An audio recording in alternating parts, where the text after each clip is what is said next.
Os irmãos podem abrir em Provérbios. Provérbios capítulo 5. Nós vamos continuar o que foi iniciado há 2 domingos atrás. Provérbios capítulo 5, do versículo 1 ao versículo 23, é o capítulo todo. E esse capítulo, ele representa um sermão. É o 8º sermão dessa série de sermões que o sábio dá. O sábio profere vários sermões aqui, que vai especificamente de forma contínua até o capítulo 9. E nós estamos nessa série de sermões, nós estamos no 8º sermão. Esse, na nossa série de devocionais, esse é o sermão de número 44, em Provérbios, 44. O tema que nós temos refletido será o mesmo em todo o capítulo. A sexualidade deve ser domada pela sabedoria. Esse é o tema de todas as nossas reflexões. Então, no dia 9 de abril, foi o primeiro sermão, nós refletimos do versículo 1 ao versículo 6, que é a introdução que o sábio dá. Do versículo 7 até o versículo 20 são as consequências. E do versículo 21 ao versículo 23, nós observamos ali a conclusão. Então, nós vamos ler do versículo 7 ao versículo 14, que será o texto da nossa apreciação de hoje. Depois nós faremos uma oração. Provérbios capítulo 5, a partir do versículo 7, diz assim a palavra de Deus: Agora, pois, filho, dá-me ouvidos, e não te desvies das palavras da minha boca. Afasta o teu caminho da mulher adúltera, e não te aproximes da porta da sua casa, para que não des a outrem a tua honra, nem os teus anos a cruéis, para que dos teus bens não se fartem os estranhos, e o fruto do teu trabalho não entre em casa alheia, e gemas no fim de tua vida, quando se consumirem a tua carne e o teu corpo, e digas: como aborreci o ensino, e desprezou o meu coração a disciplina. E não escutei a voz dos que me ensinavam, nem a meus mestres inclinei os ouvidos. Quase se me achei em todo o mal que sucedeu no meio da assembleia e da congregação. Até aqui. Vamos orar mais uma vez. Senhor nosso Deus, Pai cheio de graça e misericórdia, rogamos a Ti, ó Deus bendito, que os nossos ouvidos estejam atentos, que a Tua palavra encontre lugar no nosso coração, que ouvindo as Tuas santas instruções, nós sejamos livrados hoje de muitos perigos, que não sejamos arquitetos das nossas próprias armadilhas, que não sejamos engenheiros da nossa própria desgraça. Ajuda-nos, ó Deus, baixa completamente as nossas guardas, para que sejamos tomados por Tua palavra, que o Teu Santo Espírito dobre os nossos joelhos, curve a nossa cabeça diante do Senhor, Deus. Essa sabedoria que grita, meu Pai, essa sabedoria que clama com tanta contundência, ajuda para que nós possamos pastorear de forma extremamente específica essa área, Deus, que é tão volátil, que é tão perigosa, que é tão sedutora, que é tão sagaz.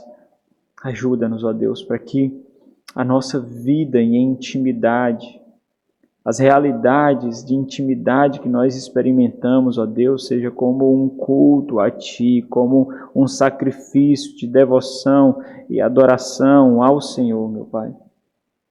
Em nome de Jesus, rogamos, ó Deus. Amém.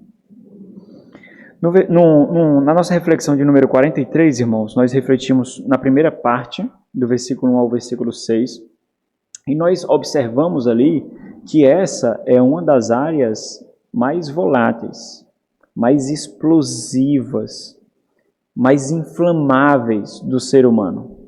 Ela pode concorrer ou estar ao lado do dinheiro, do desejo por dinheiro, do desejo por riqueza, do desejo por proeminência, desejo por bens materiais, sucesso, fama, notoriedade.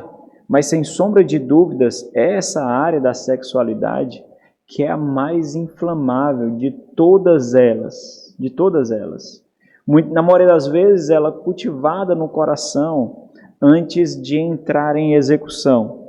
Os adultérios começam aqui, a prostituição começa aqui, a imoralidade começa aqui e vai ganhando pouco a pouco terreno no coração, e enquanto nós germinamos, nós já sentimos os prazeres sexuais da imoralidade e do adultério, porque nós regamos no nosso coração esses prazeres.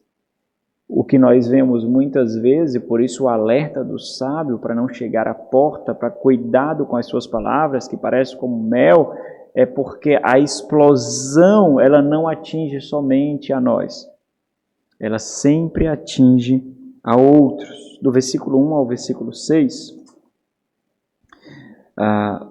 esses versículos formam a introdução. Essa introdução aqui do pai, do sábio, ele mostra o porquê nós devemos dar ouvido à instrução, o alerta vigoroso aqui quanto à mulher adúltera, para que o conhecimento de Deus não seja assassinado em nós.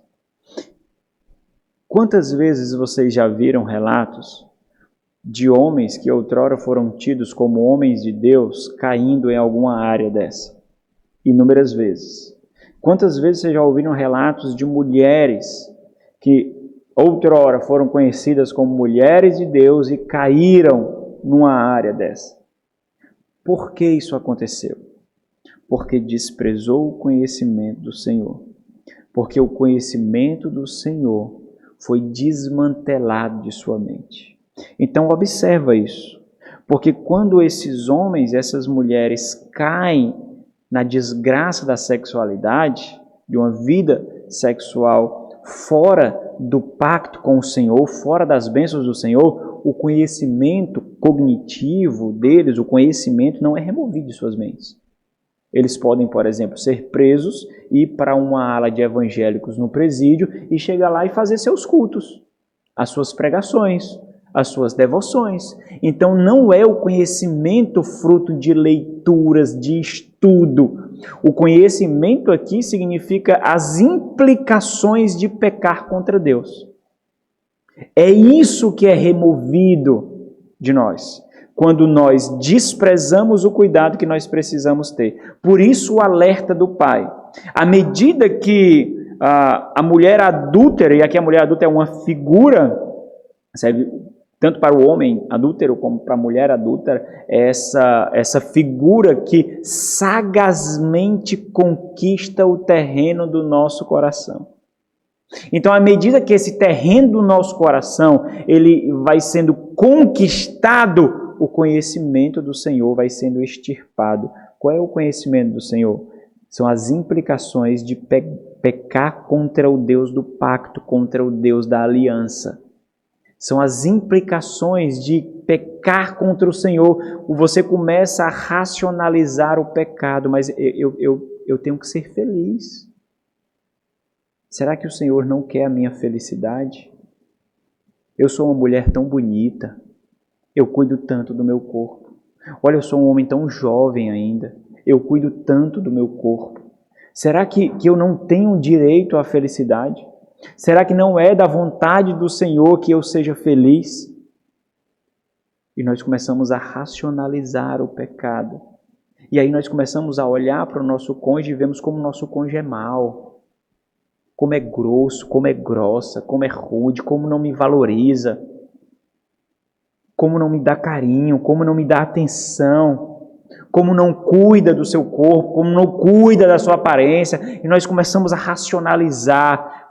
Quando nós fazemos isso, o que nós estamos fazendo, irmão? Nós estamos corroendo o conhecimento de Deus. É isso que está acontecendo. Nós corroemos o conhecimento de Deus. A percepção das implicações. Isso acontece quando o mar da pornografia facilmente entra na nossa dieta diária, na dieta semanal. Nós não vemos mais problemas quanto a isso. Por isso, o pai, de forma tão vigorosa, ou o sábio, de forma tão vigorosa, nos exorta a não dar nenhum flagelo, nenhum fragmento, nenhum pingo de atenção, porque ele sabe que se essa área encontrar acesso ao nosso coração, pegará um campo completamente inflamável e haverá ali a combustão. Completamente, sem fazer grandes esforços. Basta o contato, basta a proximidade. E nós lutaremos contra algo extremamente terrível de lutar. As nossas paixões, as nossas emoções, as nossas afeições. É por isso que muitos lutam contra o mundo para ficar com a mulher adúltera, para ficar com o homem adúltero. Não importa o trabalho que precisa ser feito. Mudança de casa, mudança de emprego, mudança de cidade, mudança de estado. Não importa, reparte os bens, dá a casa, dá o carro, dá parte do comércio, dá parte do negócio, tudo. Por quê? Porque ele foi completamente vencido por suas paixões caídas. Por isso nós não devemos dar acesso. Porque nós suspeitamos de nós mesmos, nós sabemos que essa é uma área muito inflamável. É por isso que a sexualidade, ela deve ser domada pela sabedoria. Porque é a sabedoria que fará nós experimentarmos a intimidade que Deus criou para homem e mulher, não somente como um ato de prazer, apesar de ser isso também, mas como um ato de devoção ao Senhor. A jovem guarda a sua virgindade para o leito conjugal, o jovem guarda a sua virgindade para o leito conjugal, porque isso é um ato sacrificial de adoração ao Senhor. Longe aquelas vozes de Satanás, de que isso é retrógrada, de que isso é antiquado, de que está perdendo a possibilidade de gozar da vida. Longe disso. Por que isso acontece? Porque nós não somos seduzidos com aqueles ímpios com os quais nós nos relacionamos todos os dias, seja no trabalho, na escola, na sociedade como um todo. Por que isso não acontece? Por causa do conhecimento do Senhor. E o conhecimento aqui, mais uma vez, são percepções das implicações de lutar contra Deus. O versículo 7 até o versículo 20, eles são as consequências de não dar ouvidos. Então, se não der ouvidos às palavras do sábio, essas consequências serão experimentadas por aquele que deve escutar. O versículo 7 ao versículo 14, que é o texto, é o nosso foco aqui da reflexão, ele destaca a ruína que a sexualidade sem ser domada pela sabedoria traz. A ruína econômica e a ruína social, e a vergonha social. Então vamos observar alguns blocos aqui. O versículo 7 ao versículo 8. Vamos ler novamente. Agora, pois, filho, dá-me ouvidos e não te desvies das palavras da minha boca. Afasta o teu caminho da mulher adúltera e não te aproximes da porta da sua casa. O versículo 7 e o versículo 8 nos ensina que ouvir é praticar. Ouvir não é somente escutar. Ouvir não é simplesmente prestar atenção. Ouvir aqui é colocar em prática, é absorver o temor, é sentir o peso das palavras. Ouvir é praticar o conteúdo daquilo que está sendo ensinado. Por quê, irmãos? Porque a prática mostrará quem tem acesso privilegiado ao seu coração. Se aquele que lhe instrui, os seus pais, os seus irmãos, os seus instrutores da palavra, os seus pastores, se aquele que lhes instrui, se ele tem acesso, isso só será testificado se você praticar aquilo que está ouvindo, se você praticar aquilo que está sendo ensinado. Caso contrário, você mostrará que o acesso ao seu coração, ele foi conquistado por outro, e não aquele que Deus colocou em sua vida para lhe conduzir. Isso aqui vai das mais variadas esferas, irmãos. Nós já falamos sobre acesso privilegiado ao coração como uma forma de proteção da nossa própria vida. Então, quando nós estamos frágeis espiritualmente, quando nós temos de forma muito solidificada quem tem acesso privilegiado ao nosso coração, nós não vamos estar suscetíveis às influências de Satanás e às influências da carne, as influências ao nosso redor, com os seus agentes. Porque por mais que nós gostemos daqueles que regozijam a nossa carne, que alimentam o nosso próprio ego, nós já temos isso resolvido no nosso coração.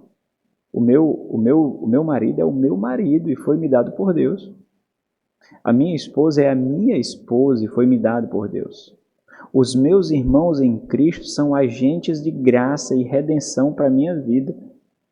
Os meus pastores são guias espirituais, instrumentos para o meu fortalecimento e edificação. Então, por mais que as minhas inclinações estejam completamente fragilizadas para essas influências que devem ter acesso ao meu coração, minha mente e meu coração vão estar protegidos, irmãos. Porque quando o enviado de Satanás, o agente da carne, o operário desse mundo, falar coisas, vier com gracejos, que encontre graça no meu coração, que encontre regozijo no meu coração, por mais que eu goste, eu já resolvi na minha mente que se for testificado que eu tenho gostado dessas conversas e aproximações, isso só significa que eu estou mais fragilizado do que eu pensava espiritualmente. As palavras desses homens, dessas mulheres, dessas influências, daqueles que não herdarão a eternidade comigo, não devem ter acesso privilegiado ao meu coração. É por isso que é estranho desenvolver amizades com ímpios. Amizade com ímpios, irmão, só serve para uma coisa: criar relacionamento para evangelização. Não serve para outra coisa, não faz sentido, porque nós não temos nada em comum, irmãos.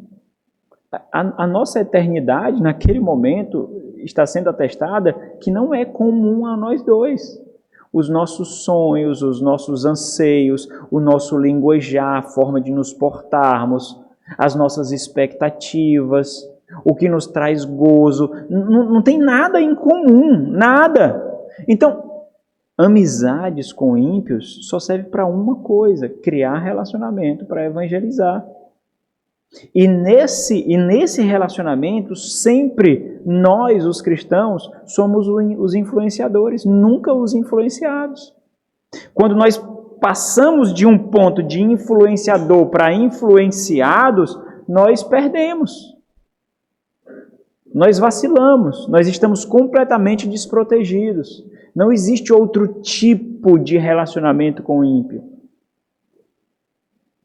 Do versículo 9 ao versículo 11, o sábio mostra que quando a sexualidade não é protegida, quando ela não é domada pela sabedoria, ela se torna um parasita que consumirá toda a nossa vida. Sabe? No primeiro momento você vai tomar a picada dela. A picada dela vai injetar uma enzima no seu coração, no seu corpo, que vai deixar você completamente sensível para os seus prazeres, à medida que você sente insensibilidade para a sua destruição. E quando você começa, não é isso que acontece, irmãos? Nós começamos a corroer tudo aquilo que gerou uma vida para criar o seu lar, o seu patrimônio, a sua estabilidade na família, a criação dos seus filhos, um relacionamento de confiança com os seus pais, se você não for casado, um relacionamento de confiança com o seu cônjuge, no seu lar, onde você é um testemunho a ser imitado. Eu quero ser como a minha mãe, eu quero ser como o meu pai. Isso tudo vai sendo corroído, irmãos, corroído, mas você simplesmente não sente, você simplesmente não percebe, porque você está completamente entregue aos prazeres da sua carne. E essa é uma área que, se não domada, ela vai destruir tudo que você tem. O versículo 12 ao versículo 14 é o ápice da percepção que você, desprotegido porque baixou as guardas quando não deveria, foi tomado por uma corrupção que você não percebeu, porque você estava simplesmente respondendo aos prazeres carnais que encontrou tanto atrativo ao seu coração. Olha o versículo 12, versículo 14. Versículo 11 ele diz, né? Quando isso acontecer, então gemas no fim de tua vida, quando se consumirem a tua carne e o teu corpo. E digas, aqui já é uma reflexão dele diante de tudo que agora ele vê, que por causa da sua estutícia, ele perdeu. O que ele diz? 2 pontos aí. Como aborreci o ensino. Aborrecer o ensino aqui é odiar o ensino, é desprezar o ensino. É chato demais. Oh, será possível? Coisa chata. Você fala disso direto. É o mesmo tom direto. E isso é fundamentalista demais. Isso é radical demais. A vida também não se resume só a isso, não. É esse o ponto direto. É isso. Será que é tão perigoso assim? Ninguém é criança aqui, não. São só essas exortações, só essa fala, só esse discurso direto. Talvez, irmãos, para nós, olhando tudo o que nós temos a perder, nós devêssemos olhar para nós como crianças que precisam ser cuidadas mesmo. Porque nós temos muito a perder, irmãos. Quanto tempo nós demoramos para edificar uma família, irmãos? Quanto tempo você demora na edificação dos seus filhos? Quanto tempo? Será que isso é muito a perder ou é pouco a perder? Talvez nós devêssemos nos considerar como aqueles desprotegidos por nós mesmos. E olhando para isso, temer o fato de que nós podemos simplesmente cair. Num piscar de olhos, nós podemos cair. Talvez nós deveríamos considerar isso com maior atenção por nós. Para que as nossas lágrimas no futuro não pintem a nossa estutícia, a nossa apatia. Para que as nossas lágrimas não sejam a nossa própria condenação por uma vida regalada para esse mundo, uma vida regalada para a nossa própria carne, porque nós nos esbanjamos nesse mundo. E naquele dia ninguém vai ter peninha não, irmãos. A autocomiseração será apenas mais um açoite que você dará a si mesmo. Porque você foi o construtor da sua desgraça. Você foi o edificador da sua tragédia. Você fez isso. E em todo o contexto aqui, em toda a forma que o sábio contrasta uma vida de estutícia, uma vida de sabedoria, lá no final das contas, ele não está mostrando um ponto de redenção, não. Ele não está falando aqui de tristeza por arrependimento. É amargura pela estutícia aqui. Não é triste, eu vou me entristecer ali e naquele dia eu buscarei o Senhor e me arrependerei. Essa não é a dinâmica da linguagem do sábio. A linguagem do sábio aqui é mostrar um ponto que não há retorno. Por isso o choro é uma miséria. Por isso a desgraça. A tristeza aqui é por amargura mesmo, não é de arrependimento. Naquele dia, então, dirás: como aborreci o ensino e desprezou o meu coração a disciplina. E não escutei a voz dos que me ensinavam, nem os meus mestres inclinei o ouvido. Quase me achei em todo o mal que sucedeu no meio da assembleia e da congregação. Então aqui, nesses versículos, o sábio destaca que não ouvir significa acumular mágoas para si num futuro próximo. O grande pesar aqui, o grande pesar desse futuro próximo estará justamente no fato de compreender que você mesmo foi o construtor da sua desgraça. Porque caso contrário não tinha pesar, não tinha dor, mas foi você. Eu não sei se você consegue fazer esse cálculo, mas é um cálculo que nós deveríamos fazer costumeiramente, quanto vale esse prazer? Quanto vale esse pecado? Quanto vale esse vacilo? Quanto vale? Porque pelo menos se você construir a sua vida de desgraça, pelo menos será consciente. Vale. Esse pecado vale. Esse prazer vale. Porque pelo menos você vai ser consciente. Vai. Uma vida desgraçada de qualquer jeito. Vai amargurar o inferno. Mas pelo menos vai ser consciente. Você vai ter consciência disso. Quanto vale a honra que você não protege do seu marido? Quanto vale a honra que você não protege da sua esposa? Quanto vale a honra que você não protege dos seus irmãos? Quanto vale a falta de dedicação da instrução dos filhos? Quanto vale? Quanto vale a sua família? Quanto vale? Porque nós precisamos fazer esses cálculos, porque é olhando para a perda, para o prejuízo, que nós perceberemos o que nós vamos perder, então nós não fazemos. Para que isso seja um exercício de que coloque você diante do Senhor e você perceba, não é pelo que você ganha ou o que você perde, porque esses cálculos demonstram isso, é porque você está diante daquele que lhe deu.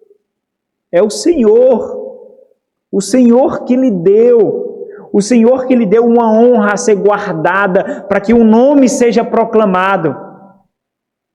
É quando você percebe que o seu casamento não diz respeito a você e o seu cônjuge, diz respeito a Cristo e a igreja, e você exibe isso. Que por mais que a sua noiva, a sua esposa pareça completamente sem valor quando você a julga a trocar por outra, você olha para a igreja e diz, mas nós não somos isso. E mesmo assim Cristo não me amou. Nós não somos isso. E a esposa para com o esposo. Nós somos atraídos por uma feiura que aos poucos vai sendo embelezada, irmãos. Essa feiura que aos poucos se tornará bela por causa das mãos do seu Senhor. E nós devemos ilustrar isso no nosso casamento, na nossa família. Por isso que 1 Coríntios capítulo 6 mostra o pecado da prostituição de forma tão agressiva. O homem, quando se deita com a prostituta, se torna um com ela. É por isso que Paulo, 1 Coríntios capítulo 5, destaca lá aquele caso em que havia imoralidade dentro da igreja e ele sentencia, sem nenhum aspecto de votação em assembleia, que aquele homem fosse excluído. O nosso corpo é um local de culto, irmãos. Culto ao Senhor. Adoração ao Senhor. E a sexualidade ela só pode ser vivenciada como um culto ao Senhor no leito pactuado com Deus e um com o outro. Caso contrário, irmãos, as desgraças são tantas e tamanhas impossíveis de serem calculadas. Quanto vale isso daqui? É isso que a sexualidade desprotegida vai roubar de você. Aqueles que são açoitados pela pornografia sequer conseguem cultuar o Senhor. Porque agora mesmo, nesse momento, pensam em imoralidade. Nesse momento aqui. Enquanto eu falo, as cenas da desgraça vêm à sua mente.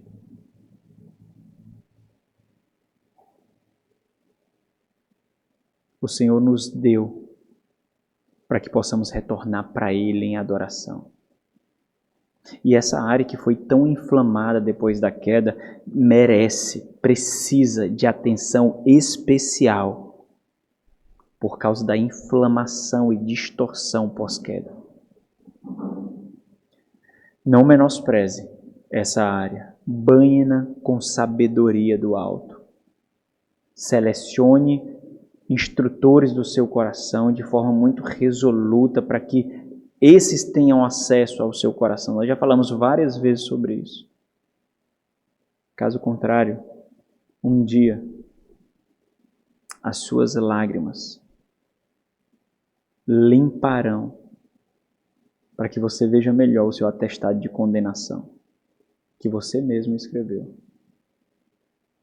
que você mesmo construiu. Essa é uma área que precisa ser ensinada aos nossos filhos, aos nossos jovens. Os pais precisam instruir os filhos quanto a isso. Caso contrário, o mundo será um instrutor e ensinará do jeito deles. Vamos orar.